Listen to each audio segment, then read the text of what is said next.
Hey guys, what's up? Welcome back here to today's edition of Intuitive Angling, and really appreciate you guys joining me for today's video. And guys, today we got a really good video I'm going to talk about. We're going to talk about the water temperature, the exact water temperature that a bass prefers to live in and basically functions the best in. And this was something I learned from the bass professor, Doug Hannon. I actually saw an old interview with him, and Doug is one of the most foremost bass researchers, especially on trophy bass. And I learned a bunch from this particular interview, and I want to pass this along to you guys because I didn't really know it either. I mean, this was news to me. I just found this out a couple weeks ago, and after I saw the interview, it makes a lot of sense to me. And I'm going to explain to you guys what that is, the preferred water temperature of a bass, and then I want to talk a little bit also about some just different aspects of water temperature as far as some things that are going to help you with your fishing and definitely get some more consistent success. Also, guys, before we get started, just a big thank you. I just wanted to let everybody know, really appreciate everybody supporting here Intuitive Angling, all you guys that have been subscribing to the channel and using my channel links. I really appreciate that. And an extra big thank you guys if you're one of the people that have been using and bookmarking my tackle warehouse link that's in every video description for your tackle purchases. Thank you very much for that, because that's really helping the channel out a lot, and I appreciate that. Okay, Doug Hannon, if you're not familiar with it, you know, they called him the bass professor for years. He was one of the most foremost experts on bass behavior, especially trophy bass. And I remember, he was pretty famous back in the late 70s and early 80s. And I remember when I first got my little 16-foot leak and flat bottom boat that I bought at a rummage sale, the first thing I did was paint it camouflage, because Doug Hannon, I read an article about him painting his boats camouflage, wearing a camouflage hat, to try to be less, noticeable to the bass. So I've been following Doug Hannon forever. And then I had a chance to get to know him, and actually had a chance to have dinner with him a couple times back in the 90s, because he would come to the Bassmaster Classics as sort of like the person to oversee the live release of the bass at the classics. So I had a chance to sit down and have dinner several times with Doug, which I was really honored to do that. Learned a ton about him. But anyway, what he was talking about as far as water temperature and bass, he said he said what they did, that I guess there was an experiment they conducted, and they had a tank, this large tank with some bass in it, and they had different water temperatures in the tank. I'm not sure how they actually made this happen, but I guess it was different compartments.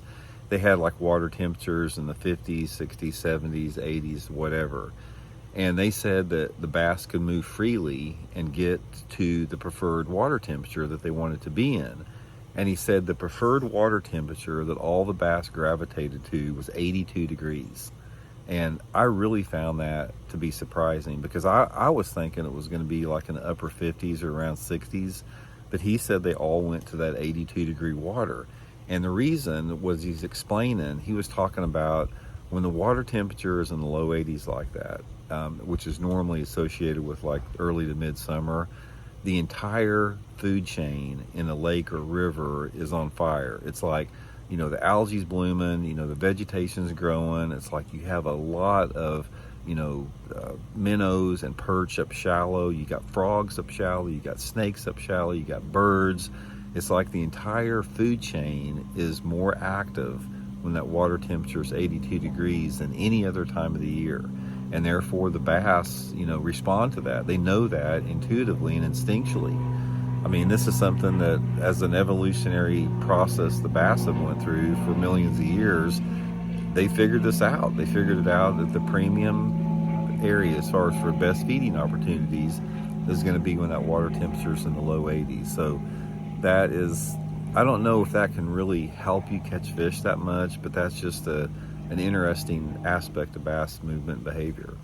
But here's some things I'll share with you guys, what I've learned about bass behavior as far as terms of water temperature in my own experience. Because if you guys watch the channel, you hear me talking a lot about water temperature and water clarity and the correlation together. And here is what I have found out, just a broad generalization as far as water temperature and bass.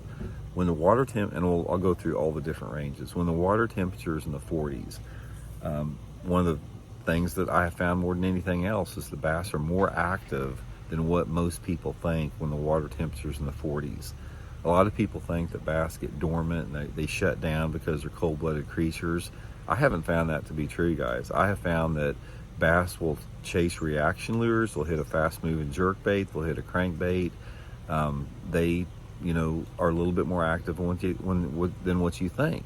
But they are a little less active than in other water temperatures, but nevertheless, they're more active than what we have, we're led to believe. I remember back when I started bass fishing, when people said when the water temperatures in the 40s, the bass just wouldn't bite, and you had to like fish as slow as a snail because the water was so cold. That's just not true. Now, when the water temperatures in the 50s, what I have found, I think this is the best bass fishing in terms of bass actively feeding, and especially bigger fish. Out of all the fishing I've done, is when that water temperature's in the 50s, I have caught more and bigger fish than any other time of the year, especially during the pre-spawn. You got two windows for when the water's in the 50s. One is in the pre-spawn in the spring, and the other time is in the fall. And both of those times, the fish are really active and aggressive. And most of the time when those temperatures are in the 50s, I'm fishing a lot of reaction baits, a lot of moving baits like crankbaits and spinner baits and shatter baits and swim baits. Not to say they won't hit something slow, but that's the time to take advantage of that. And also, one thing I found about when the water's in the 50s is you have more bigger fish in less than 10 foot of water than about any other time of the year. Now, water temperatures in the 60s, one of the things I found out about that is bass are extremely shallow. It doesn't matter if it's in the fall time of the year or the spring time of the year. I think personally, when the water temperature's in the 60s, there is a larger percentage of shallow bass than any other time of the year. Less than 5 foot of water. So therefore, your shallow water baits like your flukes, your floating worms, just swim baits, you can work shallow, glide baits, that type of deal. Really good techniques for when the water is in the 60s. Fish are super shallow. When the water's in the 70s, this is a time of diversity. It's like when you have water temperatures in the 70s, whether it be in the spring or the fall time of the year, they're doing a lot of different stuff. You got some fish that are shallow, you got some fish that are moving deep, you got some fish that are, suspended. One thing that I have found out when the water's in the 70s though, is that topwater fishing is usually really good, especially when that water temperature is in the low 70s. I have found that when I think about 70 some degree water temperature, I think about topwater fishing. Really good technique with that. And finally, guys, is when the water's in the 80s and even up to 90 degrees, like in the summertime of the year.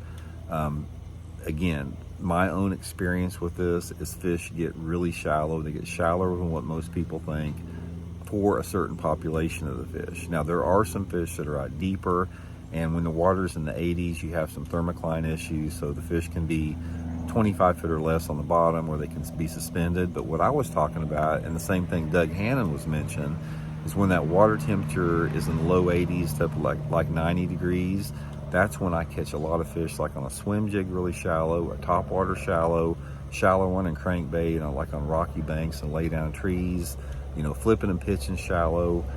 Exactly, and frogs, fishing shallow with frogs. Exactly what Doug was talking about is there is a population of bass, like 25-30% of the bass in the lake, that get really shallow in that hot water. It doesn't matter if the water is dirty or clear, they just get that way. So anyway, guys, that's just a brief overview of water temperatures. Another thing to remember with water temperatures, and you can look back in some of my past videos and my playlists on this, is that water temperature, you can't really use that as the only metric. You have to use that in correlation with water clarity. So in terms of understanding bass, guys, always think in terms of your water temperature in correlation with your water clarity. That will give you an idea of your technique and the type of areas you need to be fishing. So anyway, guys, hope it helps out. We'll talk later.